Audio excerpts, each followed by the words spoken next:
দর্শক আসসালামু আলাইকুম। আজকে আমরা চলে আসলাম ঢাকা মিরপুর 10 নম্বর। আমাদের একটি অ্যালুমিনিয়াম ডিনার ওয়াগন সম্পূর্ণ ওয়াল মেজারমেন্ট অনুযায়ী আমরা একটি অ্যালুমিনিয়াম ডিনার ওয়াগন তৈরি করে দিয়েছি। প্রথমে আমরা প্রজেক্টটি ভিজিট করে এই জায়গার ফুলি মেজারমেন্ট অনুযায়ী আমরা কাস্টমার থেকে রিকোয়ারমেন্ট নিয়ে আমরা এই ডিজাইনটি তৈরি করি।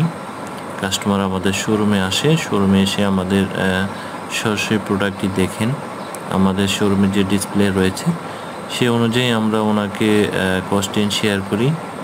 আলহামদুলিল্লাহ উনি সম্পূর্ণ বাসাটি উনি কাঠের মাধ্যমে ইন্টেরিয়র করেছেন।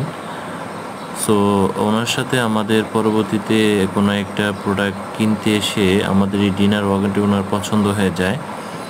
সো উনি পরে আফসোস করে যে আসলে শুরুতে যদি এই ধরনের অ্যালুমিনিয়ামের ইন্টেরিয়রের কাজগুলো আমার জানা থাকতো, হয়তো আমি সম্পূর্ণ বাসাটি অ্যালুমিনিয়াম দিয়ে করতে পারতাম। তো এখন যেহেতু শুধু ডিনার ওয়াগনের কাজটি বাকি আছে, চাইলে আপনি আমাকে ডিনার ওয়াগনটি করে দেন।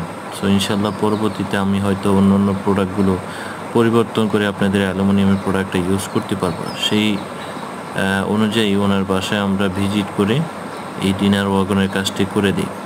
আমাদের কাজটি খুবই সহজ, বাসায় কোনো ঝামেলা নেই, রং বানিশের কাজ নেই। আমরা আমাদের ফ্যাক্টরি থেকে কাজটা করে বাসায় শুধু একদিনে সেট আপ করে দিয়েছি। তো আপনারাও যাদের এই ধরনের কাজগুলো পছন্দ অথবা করার প্রয়োজন, কারণ অ্যালুমিনিয়ামটা এখন আসলে বিলাসিতা না, এখন আসলে খুবই প্রয়োজনীয় প্রোডাক্ট। এটা লাইফ টাইম ব্যবহার করার প্রয়োজন পড়ে। আমাদের যে অর্থনৈতিক অবস্থা, আমরা এখন একটা কাজ বারবার করার থেকে একবার যদি করে লাইফ টাইম ব্যবহার করতে পারি, এটা অনেক আমাদের সাশ্রয় হবে, লং টাইম ব্যবহার করা যাবে, এটা ঘুণে ধরবে না, মরিচা পড়বে না। আমাদের এই প্রোডাক্টটা চাইলে বাংলাদেশের যে কোনো জায়গায় নিয়ে আবার শিফট করে ব্যবহার করা যাবে। তো আপনারাও চাইলে আপনাদের স্বপ্নের বাসাটি আমাদের ইন্টেরিয়রে অ্যালুমিনিয়াম ইন্টেরিয়র দিয়ে করে নিতে পারেন। সবাই ভালো থাকবেন। আসসালামু আলাইকুম।